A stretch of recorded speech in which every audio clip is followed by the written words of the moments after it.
Hello and welcome. In this video we will do a comparison between Islamic law, Sharia, and the Christianity teachings and the law. Christianity is not a religion of laws and social systems. Christ did not establish a state and did not offer his followers specific prayers other than the short Lord's Prayer, nor did he specify the dates and times for prayers or fasting. Christ did not specify for his followers what to wear and what to eat or drink. These are private matters left to people. He did not set laws for inheritance and did not specify the share of a woman's inheritance compared to a man's share of inheritance. He did not specify or impose any kind of punishment for any kind of crimes or mistakes committed by people, whether against themselves or others. The teachings of Christ are limited to spiritual and moral matters and human principles, and are not teachings about material matters. His teachings are a set of morals and ideals in human interaction between people. Christ was a man of peace who called for love and tolerance. He never carried a sword or killed a person. If people work with his teachings, goodness and peace will prevail in the world. He came from heaven to save humanity and its salvation by redeeming himself for all sinful people, to open the doors of the kingdom of God to the repentant and the faithful. His Sermon on the Mount is a great constitution and lofty morals. He said, "But I say unto you, that whosoever is angry with his brother without a cause shall be in danger of the judgment. And whosoever shall say to his brother, Raca, shall be in danger of the council. But whosoever shall say, Thou fool, shall be in danger of hell fire." Matthew 5:22. He instructed the men, saying, "But I say unto you, that whosoever looketh on a woman to lust after her hath committed adultery with her already in his heart." Matthew 5:28. "But I say unto you, that whosoever shall put away his wife, saving for the cause of fornication, causeth her to commit adultery, and whosoever shall marry her that is divorced committeth adultery." Matthew 5:32. 38. Ye have heard that it hath been said, An eye for an eye, and a tooth for a tooth. 39. But I say unto you, that ye resist not evil, but whosoever shall smite thee on thy right cheek, turn to him the other also. 40. And if any man will sue thee at the law, and take away thy coat, let him have thy cloak also. 41. And whosoever shall compel thee to go a mile, go with him twain. 42. Give to him that asketh thee, and from him that would borrow of thee turn not thou away. 43. Ye have heard that it hath been said, Thou shalt love thy neighbor, and hate thine enemy. Matthew 5:38, 44. 44. But I say unto you, love your enemies, bless them that curse you, do good to them that hate you, and pray for them which despitefully use you, and persecute you. Christ did not decide for people a civil, political, or social system, but the United Nations approved the Charter of Human Rights, balanced human relations based all on the teachings of Christ to establish peace and cooperation among the peoples of the world and respect for human rights, whether man, woman, or child, and the prevention of human trafficking and the prohibition of slavery. Thus, the peoples whose majority of their populations profess Christianity were able to develop politically, socially, culturally, and scientifically, based on the commandment of the Lord Christ, give to Caesar what is Caesar's, and give to God what is God's. Accordingly, the parliaments of civilized and democratic countries have decided to separate religion from politics. Whoever wants to worship God and practice the rituals of his religion has all the freedom to do so in his home or places of worship, individually or collectively. And whoever wants to practice politics does not belong in places of worship. The country's constitutions do not derive their laws from the laws of religion, but rather from human rights and duties imposed to build the country and society, while observing morals and rules of human interaction. Religion has its men and politicians its men, and there is no mixing between the two in terms of duties. Islamic laws.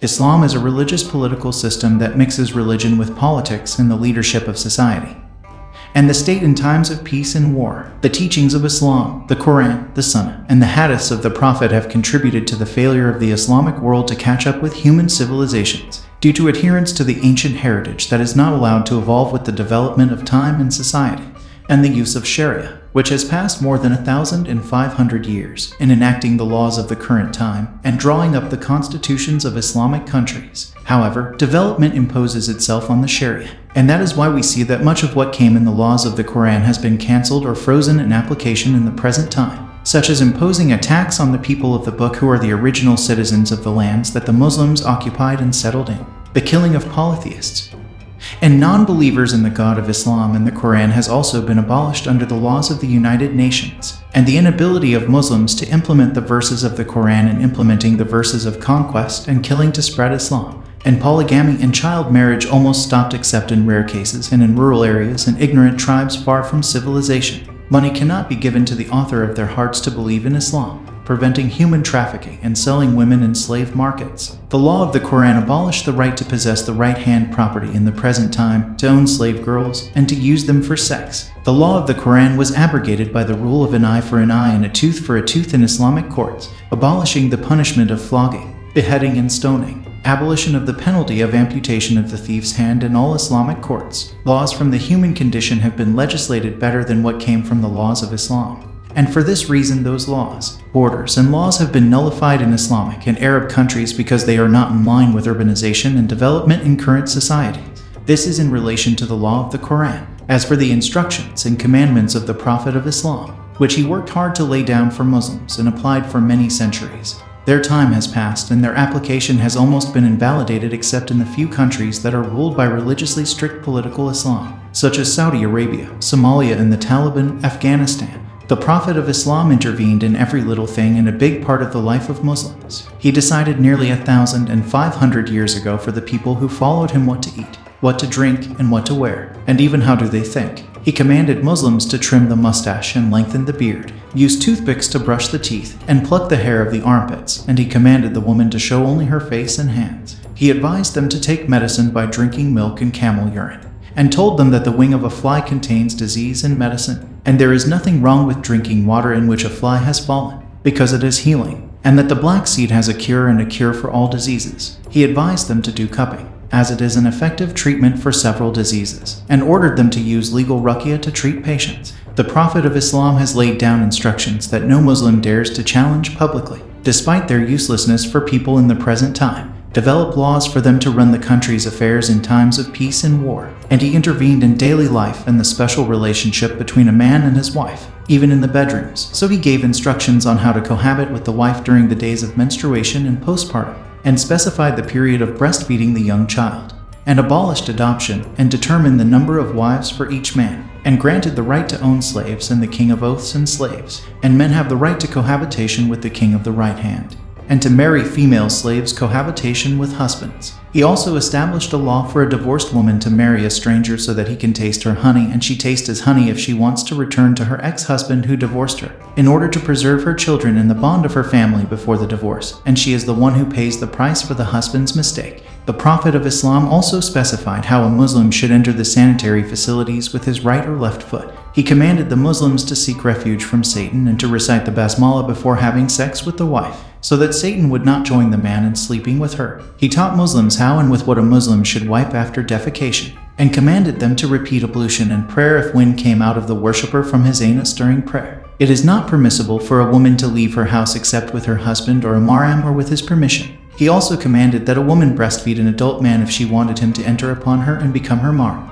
It came in the books of Islamic biography and heritage that the Prophet of Islam recommended that it is not permissible to begin by greeting the infidel and the people of the book, and how the dead is buried on his face or on his back. It is not strange to see the Western world moving very quickly towards the future and the rapid development in all scientific and industrial fields, discoveries and innovations, the conquest of space, the development of scientific theories, the sending of mobile exploration equipment on the surface of the Moon and Mars, the exploration of the planets of the solar system, the construction of space stations and satellites, and the development of medicines and vaccines against diseases.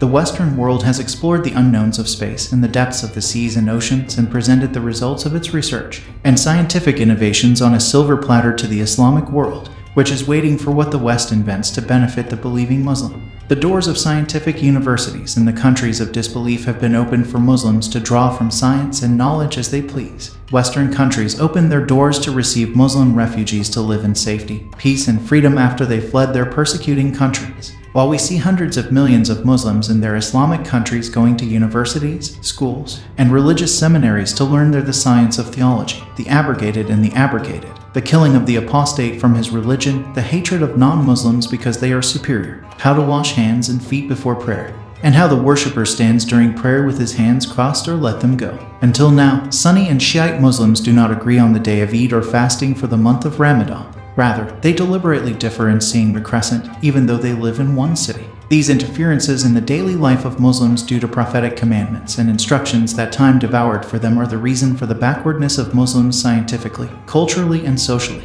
and their occupation of backward positions in the ranks of global civilization and their dependence on the West in their view of all their food, industrial and armament needs. And they still prevent the mixing of males with females in schools and science houses. And still in some rural areas of some backward Islamic countries such as Somalia, Yemen, and Afghanistan, which are religiously fanatical, they encourage the marriage of minors and polygamy and despise women and beat them to discipline them, just as they publicly stone or flog adulterers. In order to advance civilized, socially, culturally, and politically, it is necessary to implement the commandment of Christ to separate religion from politics by saying, "Give to Caesar what is Caesar's, and give to God what is God's." And the clergy were prevented from interfering with human life in all matters, big and small. Leave worship between man and his Lord.